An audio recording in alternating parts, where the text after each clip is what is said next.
Yazid इमाम हुसैन को disturb नहीं कर रहा था।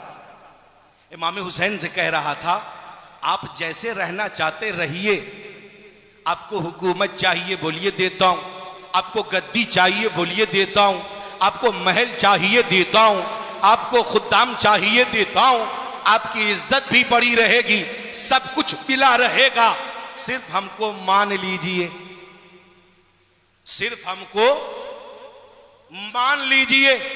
इमाम हुसैन मान लेते तो क्या होता, क्या होता? आज मुसलमान मुंह दिखाने के काबिल नहीं। जो मेरा सर बुलंद है ऐसे ही नहीं, ये हुसैन पाक ने कर दिया है।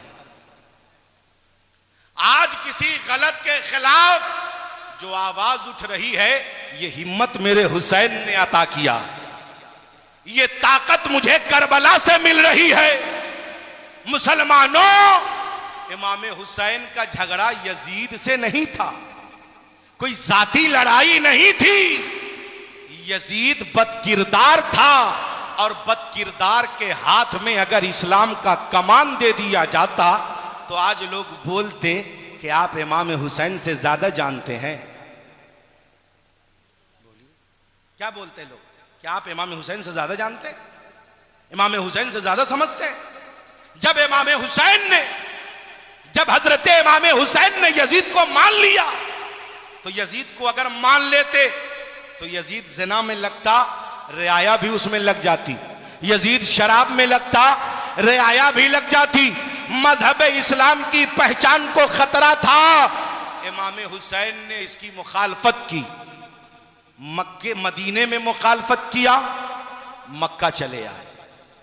मक्का जब आए तो कूफा वालों ने खत लिखना शुरू किया कि आप आइए, एक दो खत नहीं 150 खत लिख दिया, आइए। इमाम हुसैन चले आए कूफा। जब कूफा के लिए चल रहे हैं, 60 हिजरी 3 जिलहिज्जा को जब चले, या 8 जिलहिज्जा 60 हिजरी को चले बरवायत दिगर, तो मक्का में सब ने रोका। हजरत अब्दुल्ला इब्ने अब्बास ने, हजरत अब्दुर्रहमान बिन अबू बकर ने, हजरत अब्दुल्ला इब्ने जुबैर ने, हजरत अब्दुल्ला इब्ने उमर ने, हजरत हंजला के साहबजादों ने, सब ने रोका, हजरत न जाइए, वहां के लोग बड़े बेवफा हैं। इमाम हुसैन कहते नहीं, मुझे जाना है, इसलिए लोगों ने खत लिखकर बुलाया है। और उससे पहले आपने अपने भाई को रवाना कर दिया था, चचाजाद भाई हजरत इमाम मुस्लिम बिन अकील को भेज दिया था। उन्होंने तहरीर भेज दी थी कि यहाँ 12,000 या 18,000 या 10,000 बरवायत दिगर कूफा के लोगों ने आपको अपना इमाम मान लिया है, आप चले आए कूफा। इमाम हुसैन कूफा जा रहे हैं, मक्का वाले रोक रहे हैं। इमाम हुसैन की 2 मंजिल बाकी है कि आप कूफा पहुंचे, 2 मंजिल बाकी है कूफा पहुंचने में। हुर बिन रियाही के काफिले से मुलाकात हुई। हुर ने देखा इमाम हुसैन को, हजारों की तादाद में सिपाही लेकर हुर खड़ा है, दोपहर का वक्त है। इमाम हुसैन के पास पहुंचा और कहा, हजरत मुझे भेजा गया है आपको गिरफ्तार करने के लिए, मगर मैं तो खानदाने मुस्तफ़ा जाने रहमत से मोहब्बत करने वाला हूं, मैं अहले बैते नबूवत का असीर हूं, मैं मोहब्बत करने वाला हूं, मैं आपको गिरफ्तार तो न करूंगा, इतनी सी गुजारिश है कि मेरे साथ चलिए, यजीद के हुक्मरां उबैदुल्लाह बिन ज़ियाद के दरबार में चलिए। इमाम हुसैन ने हुर को वो 150 खत दिखाए और कहा, देखिए खत, मुझे खत लिखकर बुलाया गया है, मैं आया नहीं हूं और कैदी बनकर मैं किसी के पास जाऊंगा नहीं। मुझे जिस सफर पे मैं जिस सफर पे निकला हूं, मुझे वहां जाना है और जिन लोगों ने मुझे खत लिखकर बुलाया है मैं उन तक जाऊंगा। हुर कहा, हजरत किधर जाइएगा? हर तरफ नाकेबंदी है, चारों तरफ फौजियों का लश्कर है, आप बच न पाइएगा। आपका कासिद गया कैस, वो भी शहीद हो गया, आपके भाई गए इमाम मुस्लिम, वो भी शहीद हो गए। कूफा के सारे आबो हवा आपके खिलाफ हैं, कूफा के अमीर गरीब छोटे बड़े सबके सब आपके खिलाफ हैं। अगर किसी के लिए आपके दिल में मोहब्बत है तो उसकी तलवार तलवार यजीद के तरफ है और दिल आपके तरफ है। अगर वो दिल से मानता है तो तलवार से नहीं, कसरत इसमें है कि सब आपके खिलाफ है। इब्ने ज़ियाद ने डराकर, धमकाकर, पैसा देकर, रिश्वत देकर सबको यजीद के फेवर में कर लिया है। आपके पास ये नन्हे नन्हे बच्चे, ये शहजादियां, ये औरतों से भरा काफला, आप जा रहे हैं कूफा। मेरे इमाम मेरे साथ चलिए, मैं तो इतना लिहाज करूंगा कि आपको कैदी ना बनाऊंगा, आपके दाएं बाएं रहूंगा। इमाम हुसैन ने कहा मैं जाऊंगा नहीं। इमाम हुसैन ने कहा नहीं नहीं मैं जाऊंगा नहीं।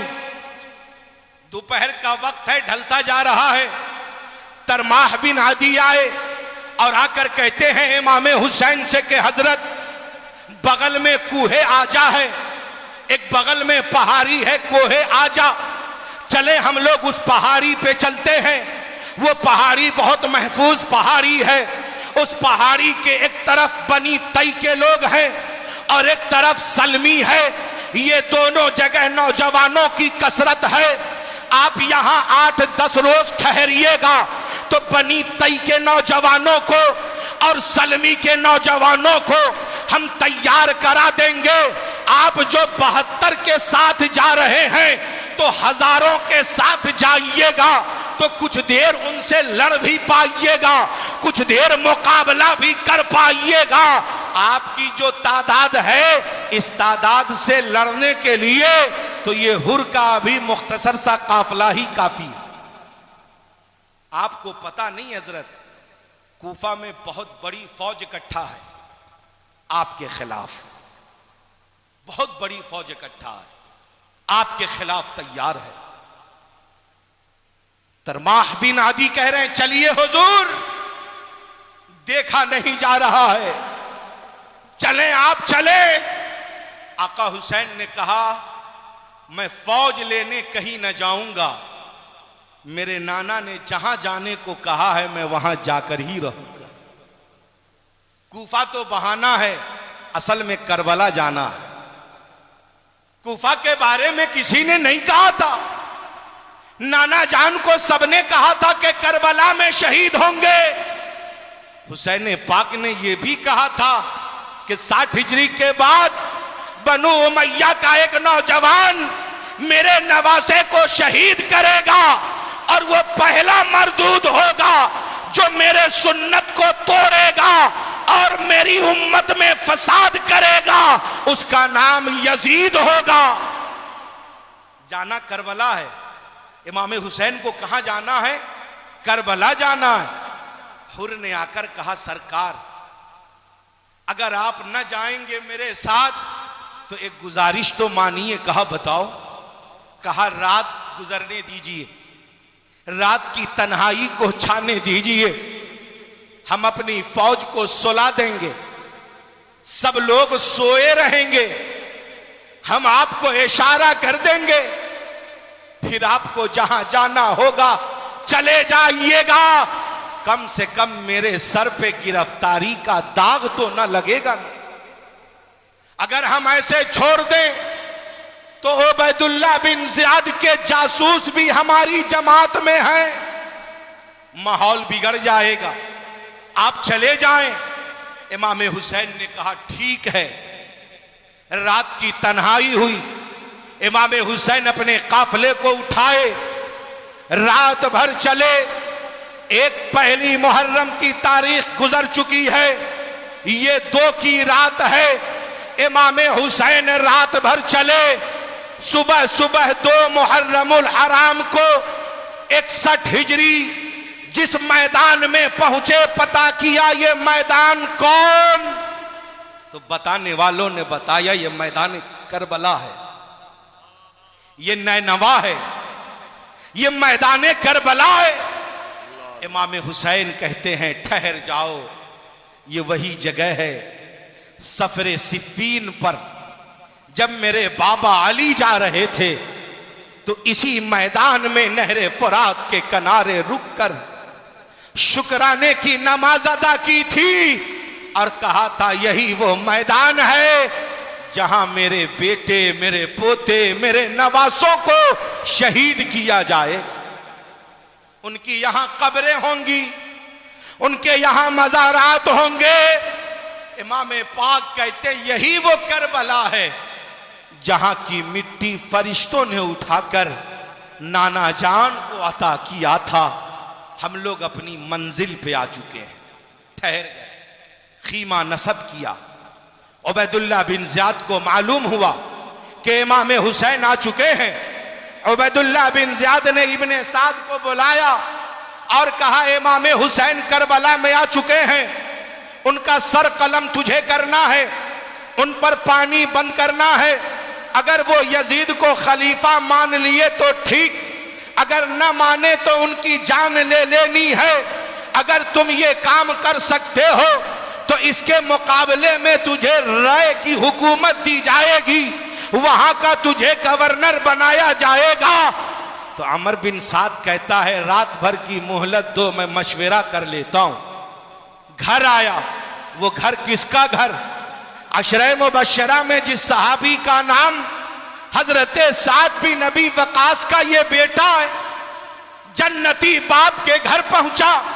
घर की औरतें मर्द सबसे मशवरा किया कि इमाम हुसैन के खिलाफ अगर तलवार चलाएंगे तो राय की गवर्नरी मिलेगी। क्या करना चाहिए? गवर्नर बनना चाहिए या इमाम हुसैन का सिपाही बनना चाहिए? घर के सब लोगों ने कहा इब्ने साद से कि अपनी आकिबत को बर्बाद मत करो, अपने बाप से सबक लो। तुम मुस्तफा जाने रहमत के नवासे के दुश्मन न बनो। पूरी दुनिया की सल्तनत अगर तुझे दी जाए तो उसे ठुकरा दो, इमाम हुसैन की बगावत न करो। हमजा नामी इब्ने साद के भांजा ने कहा हम इब्ने साद से कि मामू जान सिर्फ राय की हुकूमत मिल रही है ना? कहा हाँ। कहा इमाम हुसैन की शहादत के लिए वो कुछ नहीं है। अरे पूरी दुनिया की सल्तनत मिल जाए और आप कातिले हुसैन बनकर अल्लाह के सामने जाएंगे कौन सा मुंह लेकर? मुस्तफा जाने रहमत के सामने जाएंगे कौन सा मुंह लेकर? आप छोड़ दीजिए राय की हुकूमत, इमाम हुसैन के सिपाही बन जाएंगे। कहा अच्छा ठीक है यही करेंगे। रात भर बिस्तर पे तड़पता रहा, मगर जब अक्ल, जब दीन जाता है, जब दीन चली जाए तो अक्लें भी चली जाती। मारा जा चुका था। सुबह उठा, घर से निकला, उबैदुल्लाह बिन ज़ियाद के दरबार में पहुंचा। कहा उबैदुल्लाह बिन ज़ियाद जैसा तुम कहोगे मैं वैसा ही करूंगा। इमाम हुसैन को तड़पाऊंगा भी, पानी भी बंद करूंगा, जितनी सख्ती कहोगे उतनी करूंगा। मुझे राय की हुकूमत चाहिए। कहा जाओ करबला। ये करबला पहुंचा, लश्करे जर्रार लेकर 3000 फौज लेकर पहुंचा। इमाम हुसैन ने देखा इब्ने साद को। कहा सुनो पास आओ। क्यों आए हो? कहा आप यजीद को मान लीजिए बस। इमाम हुसैन ने कहा तू सहाबी रसूल साद बिन नबी वकास का बेटा है, मैं कौन हूं तू जानता है, मेरे फजाइल क्या हैं तुझे मालूम है। तुम बताओ यजीद के अंदर खलीफा बनने की एक भी खूबी है? कहा नहीं। कहा यजीद को अगर हम खलीफा माने तो नाना जान की शरीयत का शिराजा बिखरेगा या नहीं? कहा हाँ। कहा क्यों? क्यों तुम उसका साथ दे रहे हो? देना है तो हक का साथ दो या खामोश होकर घर में बैठ जाओ। तो इब्ने साद ने कहा सरकार हमें राय की हुकूमत मिलेगी, घर बन जाएगा, दौलत आ जाएगी। इमाम हुसैन ने कहा मैं आलीशान घर बनवा दूंगा, दौलत दिलवा दूंगा, जो चाहो मैं सब दे दूंगा, ले लो मुझसे तुम्हें क्या चाहिए। मगर मैं यजीद के खिलाफ आवाज बुलंद कर रहा हूं, तुम भी करो। और कूफा वालों के यहां मैं यजीद से लड़ने नहीं आया हूं, मैंने यजीद का इनकार मदीने में किया, मक्के में किया, कूफा वालों ने बुलाया, मैं आया हूं, यहां भी यजीद की मुखालफत सिर्फ इसलिए करने आया हूं कि एक बदकिरदार के हाथ में नबी की शरीयत को जाने नहीं दूंगा। हुर से इमाम इब्ने साद से इमाम हुसैन ने कहा कि एक काम करो, तुम बात करो इब्ने ज़ियाद से, हम अरब की सरहद छोड़ देते हैं, हम अरब के बाहर चले जाते हैं।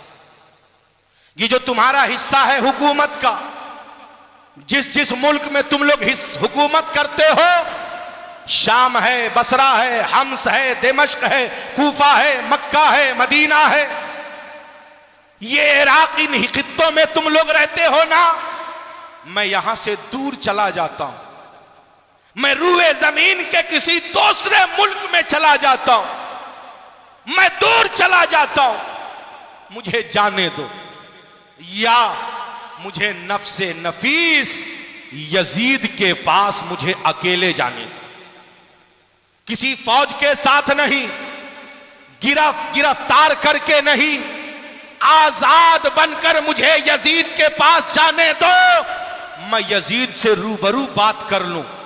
दो तरह की मोहलत दे दो, मुझे यजीद के पास जाने दो, और या मुझे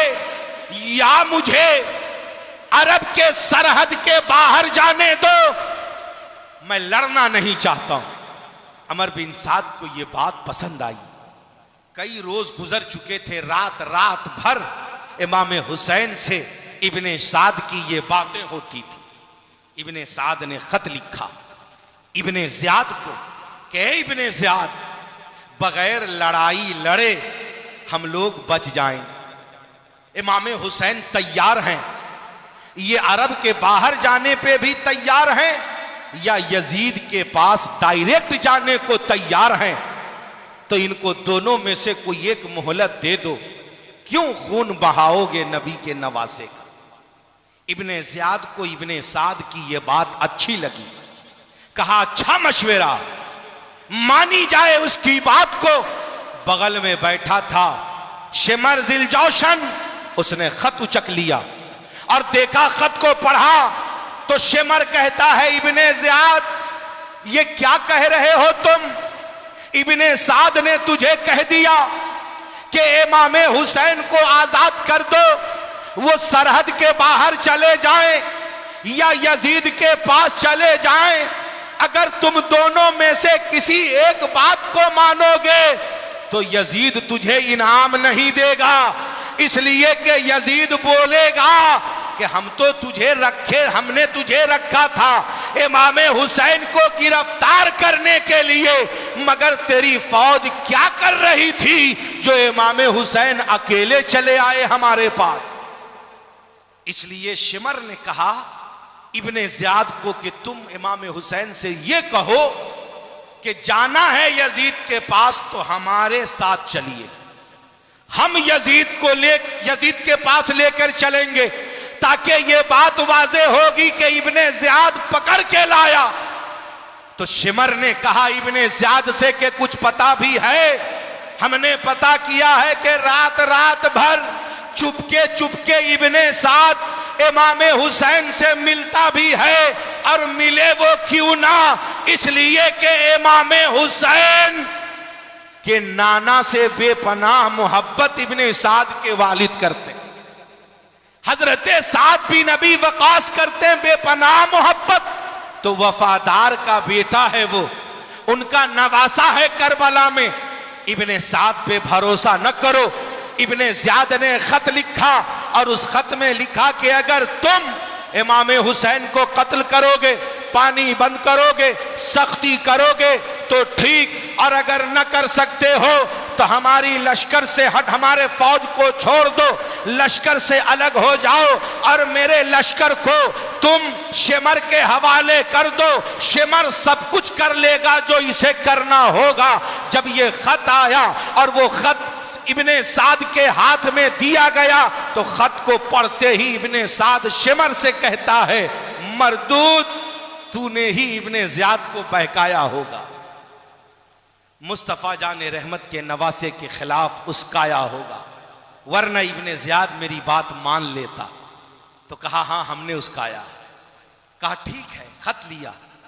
इब्ने साद ने कहा कि मैं सब कुछ करूंगा, मैं इनका पानी भी बंद करूंगा, मैं इन पर सख्ती भी करूंगा, मैं इन्हें शहीद भी करूंगा, सब कुछ करूंगा, मैं तेरे सुपुर्द न होने दूंगा। इस तरह से तारीख बढ़ती चली गई। 7 मुहर्रम 61 हिजरी को पानी बंद हुआ, दाना पानी सब खत्म। 7, 8, 9 का पूरा दिन गुजरा। 10 की रात आई, 10 की रात गुजर गई। 10 की रात में इमाम हुसैन ने अपने जानिसारों को बैठाया।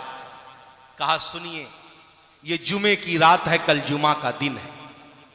मेरे आका सो रहे थे इमाम हुसैन, ख्वाब में देखा कि मुस्तफ़ा जाने रहमत तशरीफ लाए और इमाम हुसैन के सीने पे हाथ फेर रहे हैं और कह रहे हैं मेरे अल्लाह मेरे हुसैन को सब्र अज्र अता फरमा, मेरे हुसैन को अपने घर वालों की शहादत पे सब्र अता फरमा।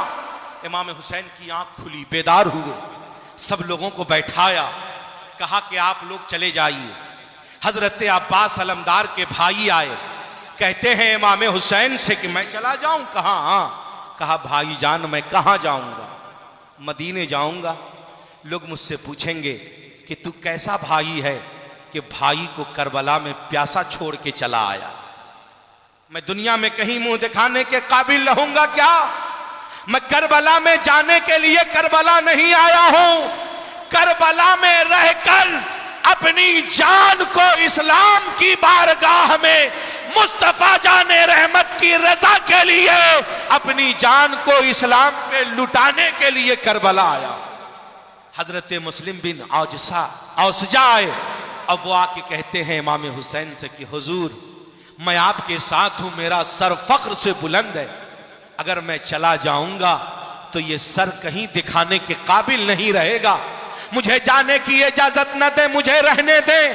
इमाम हुसैन ने सबको मना लिया, सब लोग तैयार हो गए, फज्र की नमाज अदा की। ये करबला वालों की जमात से आखिरी नमाज है। नमाज अदा की, सुबह से जंग का आगाज हुआ। इमाम हुसैन ने जंग के आगाज से पहले ललकारा, समझाया, कहा कि मुझे पहचानो मैं कौन हूं, मेरे खून से अपने हाथ को रंगीन न करो। यजीदियों ने कहा कि अब समझने समझाने का वक्त नहीं है, जंग की शुरुआत करें। जंग का आगाज हुआ। पहले सिपाही बनकर 17 या 19 दिन शादी को हुए थे हजरत अब्दुल्ला वहब कल्बी के। उसकी बीवी भी करबला में थी, उनकी मां भी करबला में थी। तो बीवी ने अर्ज किया था इमाम हुसैन से कि सरकार ये मेरा शौहर भाई में अकेला, इनके वालिद भी इंतकाल कर चुके हैं, अब मैं जो मेरा मैके है न वहां बाप है मेरे पास, न भाई है, न भतीजा है, न बहन है, एक ही शौहर था मेरे पास जिसके साथ मैं जिंदगी गुजारती, मगर आप करबला में अकेले हैं, मैं अपने शौहर के साथ घर रहूं ये मुझे गवारा नहीं। मेरी तो ख्वाहिश ये है कि मेरा शौहर इस्लाम का सिपाही बन के करबला में शहीद हो जाए, मगर एक गुजारिश कि मेरे शौहर शहीद हो जाएंगे, मेरा बाप भाई नहीं है, मेरे शौहर की मां बेवा है, हम दोनों कहां जाएंगे? एक गुजारिश कि हम दोनों को अपने अहले बैत की खवातीन की खिदमत करने के लिए अपने घर में जिंदगी भर के लिए जगह अता कर दीजिए। मेरा शौहर आपका सिपाही बनकर शहीद हो जाए और हम दोनों जिंदगी भर आपकी खिदमत में आपके घर में रह जाएं। इमाम हुसैन ने कबूल कर लिया। हजरत वहब कल्बी जब शहीद हुए, यजीदियों ने हजरत वहब कल्बी के सर को लाकर इमाम हुसैन के खीमे में जब फेंका, इमाम हुसैन उस सर को लेकर जैसे ही खीमे में आए तो दौड़ी दौड़ी बूढ़ी मां आई, अपने बेटे के सर को लेकर अपने चेहरे से मसलने लगी और कहने लगी, मेरे लाल, तूने मेरे दूध का हक अदा कर दिया, आज तूने मां को राजी कर लिया। बीवी आई, अपने शौहर के सर को गोद में लेकर, आंखों में आंसू के कतरात लेकर कह रही है, ए मेरे शौहर नामदार, तेरा शुक्रिया कि तूने शहीद होकर ताहयात मुझे मुस्तफा जाने रहमत के घर की खादमा बनने का मौका अता कर दिया। हर तरफ गम का माआलम है, जंग की शुरुआत है, यके बाद दीगरे लोग जा रहे हैं, बाहर वाले शहीद हो गए।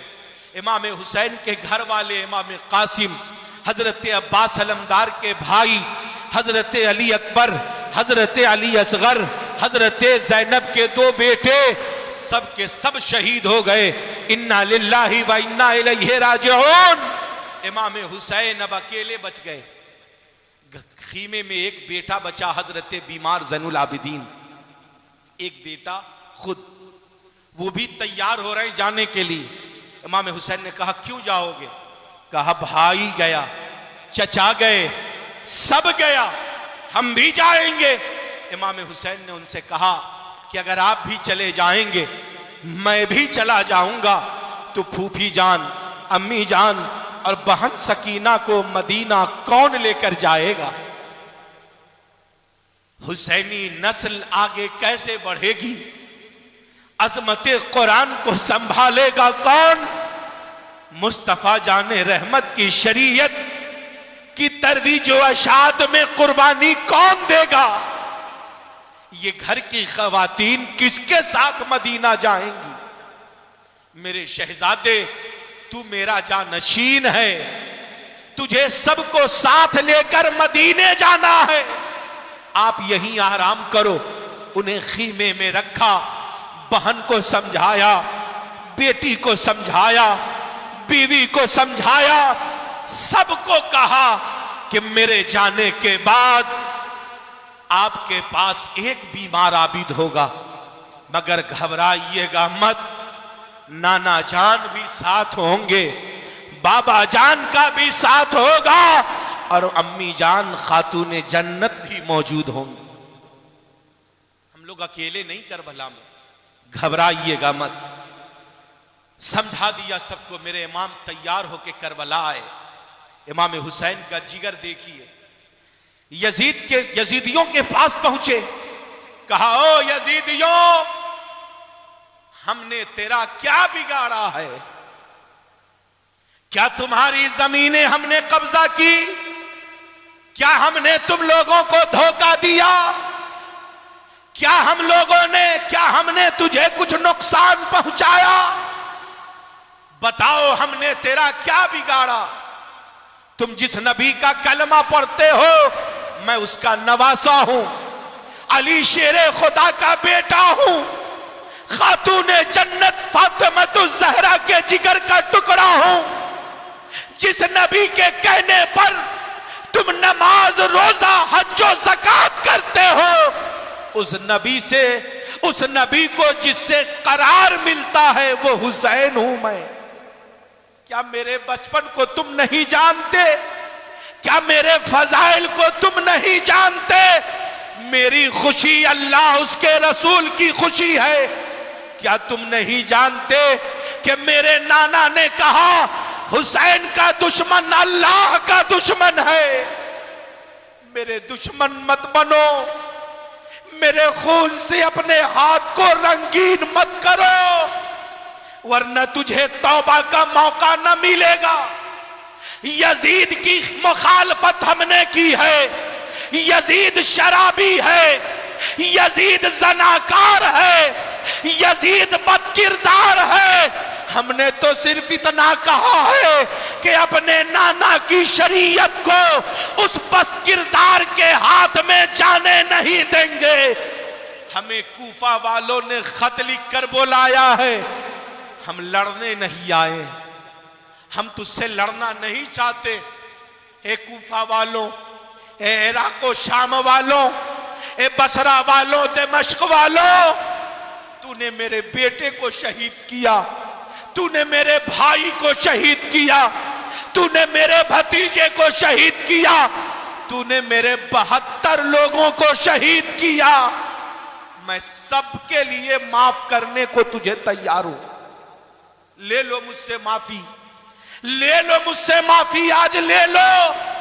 मैं सबके बदले में तुझे माफी देने को तैयार हूं, इसलिए कि मैं रहमतुल लिल आलमीन का नवासा हूं। मुझे मालूम है कि सब तुम मेरे दुश्मन नहीं हो। ले लो, मैं माफ करने को तैयार हूं। मुझे छोड़ दो, मैं तुमसे लड़ना नहीं चाहता हूं। मैं अपने बच्चों को लेकर, अपनी औरतों को लेकर मैं अरब के सरहद के बाहर चला जाऊंगा, मैं कहीं दूर चला जाऊंगा। मुझे शहीद मत करो, मुझे मारो मत, वरना कयामत तक कौम तुझे लानत तुम लोगों पर भेजती रहेगी। और सुनो, अगर मैं शहीद हो गया तो मेरी शहादत के बदले तुम लोगों को 70,000 जान देकर मेरे बदले को पूरा करना होगा। मेरे एक जान के बदले 70,000 जानें जाएंगी। बाजा जाओ। इमाम हुसैन की इस तकरीर पर यजीदी लश्कर में लोग रोने लगे, आंखों में आंसू के कतरात आ गए। शिमर ने कहा इब्ने साद से कि क्या देख रहा है, जल्दी जंग की शुरुआत कर, वरना हमारी ही फौज हमारे खिलाफ खड़ी हो जाएगी। बहुत से लोग जिसे वरगला कर लाया गया है, जिन्हें यहां आकर हकीकत मालूम हो रही है, जिन्हें मालूम नहीं है कि क्यों लाया गया। आपने देखा होगा जब कभी दंगा होता है और जब सिपाही को उतारा जाता है तो वो सिपाही कहते हैं हम लोगों को तो मालूम भी नहीं कि कहां ले जाया जा रहा है, बस ऑर्डर आया हेडक्वार्टर से कि जल्दी मिलिट्री लोग तैयार हो जाओ, गाड़ी में बैठ जाओ, दंगा को नियंत्रण करने जाना है। हम लोग मैदान में आ जाते हैं तो जैसे सिपाहियों को पता नहीं रहता, ये मंजर करबला में भी था। 22,000 को उतार दिया गया था, मगर सबको पता नहीं था कि हम हुसैन के खिलाफ जा रहे हैं। जब इमाम हुसैन की तकरीर हुई, लोग रोने लगे, डर गया यजीदी खेमा। कहा जंग की शुरुआत करें। जंग का आगाज हुआ। इमाम हुसैन के जिस्म पर 33 जख्म नेज़े के लगे। कितने? जोर से बोली कितने? 33 जख्म नेज़े के और 34 जख्म तलवार के लगे। अल्लाह! मगर वाह रे शेर खुदा का शेर, अभी भी घोड़े पे सवार है। तीर के बारे में रावियों का इख्तलाफ गिन न सके। पेशानी पे जैसे ही एक तीर का लगना, बोसा गाहे मुस्तफा जख्मी हुआ। इमाम हुसैन घोड़े से नीचे आए, रावियों का इख्तलाफ के सजदे में आए।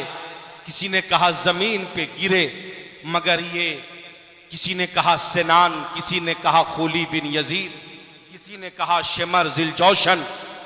तीनों में से किसी एक ने बढ़कर इमाम हुसैन के जिस्म अतहर से सरे अनवर को जुदा कर दिया। हर तरफ तन्हाई छा गई, आसमान पे लाली आ गई। मुअर्रिख कहते हैं कि आसमान को लाल होने की आदत न थी।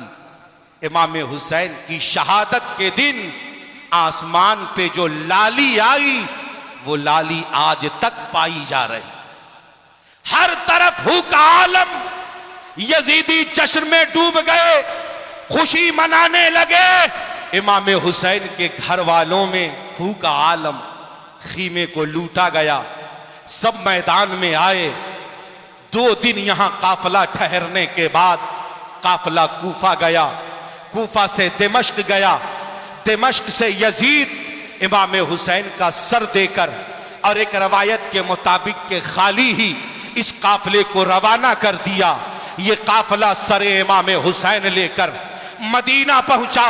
मदीना के हालात बड़े नाजुक हो गए, क्योंकि अहले मदीना को तो शहादत के दिन ही से मालूम था। क्यों? कि जिस दिन इमाम हुसैन की शहादत हुई, मदीना के दरो दीवार पे खून के कतरे नजर आ रहे थे, हर तरफ गम का आलम था। इमाम हुसैन का काफिला मदीने आ गया। यजीद की बदतमीजी अब देखिए, क्यों इमाम हुसैन ने यजीद का बाइकाट किया था। मैं 10 मिनट में अपनी बात को मुकम्मल कर दूं। जोरदार आवाज में एक मर्तबा कहिए या रसूल अल्लाह, और जोर से कहिए या हसन या हुसैन, और जोर से कहें या हसन या हुसैन। जहन को हाजिर करें आप। इमाम हुसैन का काफिला मदीने ठहरा। ये 61 हिजरी की बात, 2 साल के बाद 63 हिजरी में यजीदियों ने 10,000 या 12,000 या 20,000 बरवायत दीगर एक लश्कर भेजकर यजीद ने मदीने पर अटैक कराया। अब मदीना में 700 सहाबी रसूल को और दिगर को, आम मुसलमानों को, तकरीबन 10,000 मुसलमानों को यजीदियों ने 63 हिजरी में मदीने में शहीद किया। बहुत बेहयाई पे ये लोग उतारू हो गए। मस्जिद नबवी शरीफ में 3 दिनों तक आजान न हुई। उन दिनों हजरत सईद बिन मुसय्यब सहाबी रसूल दीवाना मजनू बनकर, पागल बनकर मस्जिद नबवी शरीफ में घूमा करते थे। वो यजीदी समझते थे ये मजनू है, पागल है। हजरत सईद कहते हैं कि जब जब आजान का वक्त होता था तो कब्र मुस्तफा से आजान की आवाज आती थी। हजरत मोहतरम 63 हिजरी का जमाना गुजरा। मदीना के हुर्मत को पामाल करने के बाद ये जालिम खाना काबा पर अटैक कर दिए। खाना काबा के खिलाफ को जलाया और खाना काबा में इस कदर पर बेहुरमती की कि इमाम हुसैन की शहादत के बाद इस कदर बेहुरमती किया खाना काबा की कि काबे के अंदर जो सींग उस मेढे का था जो हजरत इस्माइल के फिदिये में ज़बह किया गया था, उसका सींग खाना काबा में मौजूद था। इस हादसे के बाद उस सींग का कोई अता पता न रहा। कुछ ने कहा कि गायब हुआ और कुछ ने कहा कि उसी में वो जल गया। अल इख्तिसारी ये इधर खिलाफे काबा जल रहा है। 63 हिजरी 15 रबीउल अव्वल को शाम के शहर हम्स में यजीद मौत के घाट उतर रहा है। वो बहुत बुरी मौत मरा। यजीद की मौत की खबर जैसे ही अब्दुल्ला इब्ने जुबैर को हुई तो अब्दुल्ला इब्ने जुबैर ने यजीदियों से कहा, ओ यजीदियों, अब तेरा अमीर मर चुका है, अब तेरी खैरियत नहीं है। ये लोग भाग खड़े हो गए। हजरत अब्दुल्ला इब्ने जुबैर ने मक्का को अपने कंट्रोल में ले लिया, अब मदीना को अपने कंट्रोल में ले लिया। उधर यजीद मर चुका है। यजीद के मरने के बाद यजीद का बेटा मुआविया बिन यजीद तख्त नशीन हुआ। 40 दिन के बाद या 2 ही 3 महीने के बाद उसके बेटे की तबीयत खराब हो गई। वो बेटा तो यजीद का था मगर उसके अंदर कुछ नेकी थी। जब उसकी तबीयत ज्यादा खराब हुई तो लोगों ने मुआविया बिन यजीद से कहा कि अपना जानशीन मुकर्रर कर दो। तो मुआविया बिन यजीद कहता, नहीं नहीं, मैं क्या जानशीन बनाऊं जिस खिलाफत में लज्जत नहीं, जिसमें मजा नहीं, और जो खिलाफत नबी के नवासे के खून को बहा के हासिल किया गया हो, मैं उसके लिए किसी को अपना नायब न बनाऊंगा। वो मर गया।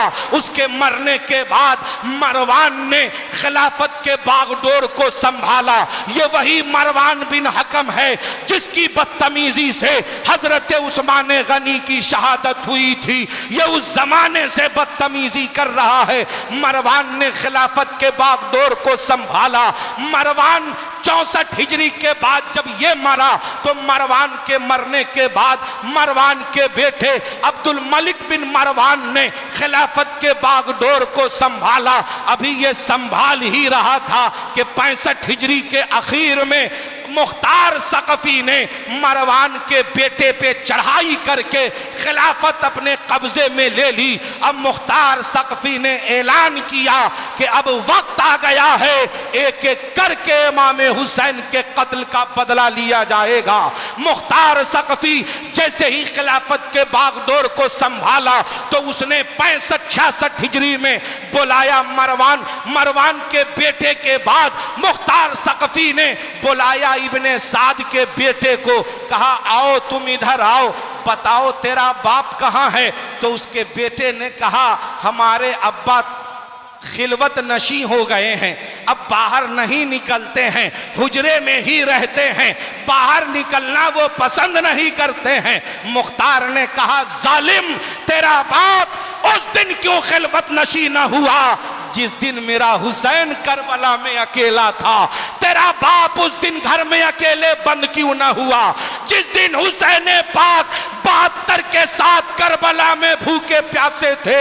इब्ने साद के चेले को गिरफ्तार करने के लिए भेजा मुख्तार सकफी ने एक फौज को कि पकड़ के लाओ। जैसे उसको पकड़ के लाया और उससे पूछा बता तूने कैसे कैसे शहीद किया। जब वो कहता कि मैंने हजरत अब्बास के बाजू काटे तो मुख्तार कहता काट दे इसके बाजू को। जब वो कहता कि हमने इमाम हुसैन के पैर को घोड़ों के टाप से चूर चूर कर दिया, कहा इसकी पैर की हड्डियां तोड़ दे, इसको टुकड़ा टुकड़ा कर दे। और कूफा वालों से कहा ओ कूफा वालों देख लो इमाम हुसैन के कातिलों का अंजाम। इन लोगों ने सोचा था कि हम रह की हुकूमत लेकर आराम करेंगे, अभी 5 साल भी ना पूरे हुए हैं कि इन लोगों की बर्बादी शुरू हो गई। 67 हिजरी 10 मुहर्रम को 30,000 फौज के साथ इब्ने ज़ियाद को घेरा मुख्तार ने नहरे फुरात के किनारे, कहा घेर लो। इब्ने ज़ियाद भी 30,000 के साथ है, वो सोच रहा है मेरा कुछ नहीं होगा, कहा घेर लो। बरसात कर दो तीरों की, जिसको जैसे चाहो मारो, जिस तरह से मारना है मारो। ये जाने जा रही है, क्यों? एक हुसैन के बदले 70,000 जाने जाएंगी। कितनी जाने जाएंगी? 70,000 जाने जाएंगी। कहा घेर लो। मुख्तार को जब घेरा, मुख्तार की फौज ने जब इब्ने ज़ियाद को घेरा नहरे फुरात के किनारे, कहा देख ये फुरात है मगर तुझे आज पीने नहीं दे। उसे वहां मौत के घाट उतारा, उसके सर को उस फौज के सिपह सालार इब्राहिम के पास लाया गया और इब्राहिम उस सर को लेकर मुख्तार के पास आया। मुख्तार ने उस सर को कूफा में गवर्नर हाउस में बहुत धूमधाम से कूफा वालों को बुलाया और सर को रखा सामने और कहा कूफा वालों 10 मुहर्रम 61 हिजरी को जालिमों ने इमाम हुसैन के सर को शहीद करके ये कूफा के दरबार में रखा था। देखो इमाम हुसैन के कातिलों का अंजाम हो पूरा हुआ। आज ये इब्ने ज़ियाद का सर 61 हिजरी 10 मुहर्रम को उसी के दरबार में रखा हुआ है। ये सोचा था कि इमाम हुसैन को शहीद करके हम तख्तो ताज पे आराम करेंगे, मगर जो नवासे रसूल का ना होगा वो न यहाँ आराम कर पाएगा और न कब्रो हश्र में आराम कर पाएगा। हजरत मोहतरम बस न हुआ। मुख्तार के बाद जमाना हिजाज बिन यूसुफ का आता है। इस जमाने में फिर हजरत ज़ैनुल आबिदीन को कैदी बना दिया गया। जब हजरत ज़ैनुल आबिदीन कैदी बने तो लोग आए ताना देने, हे ज़ैनुल आबिदीन आप फिर से कैद हो गए। तो हजरत इमाम ज़ैनुल आबिदीन कहते हैं मैं चाहूं तो इस कैद से अभी आजाद हो जाऊं, मगर मैं ये चाह नहीं रहा हूं, इसलिए कि दुनिया देख ले जिसे जबर करना है करे मेरे नाना की शरीयत बाकी रहेगी, इस्लाम बाकी रहेगा। हजरत ज़ैनुल आबिदीन ने आने वालों के सामने जो हथकड़ी हाथ में थी, एक झटका मारा तो हथकड़ी खत्म, पैर की बेड़ी को इशारा किया तो बेड़ी खत्म, यानी तुरंत कैद के बाहर आ गए। कहा दुनिया वालों, मैं चाहता कल भी तो मैं इस कैदी से बाहर आ सकता था, मगर दुनिया वालों को यह दिखाना था कि हुसैन पाक ने अपने नाना की शरीयत के लिए अपने खानदान को लुटा दिया है, इज्जो अकरबा को लुटा दिया है। मेरे चचा हसन, इमाम हसन ने अपनी खिलाफत देकर मुसलमानों को लड़ने से बचा लिया और इमाम हुसैन अपने खानदान को लुटाकर इस्लाम को मिटने से बचा लिया। फिर कभी मुलाकात होगी तो तफसीली बात होगी। जब तक के लिए इर्तजा कमाल के सलाम मोहब्बत को कबूल करें। वमा तौफीक़ी इल्ला बिल्लाह। अस्सलामु अलैकुम व रहमतुल्लाह।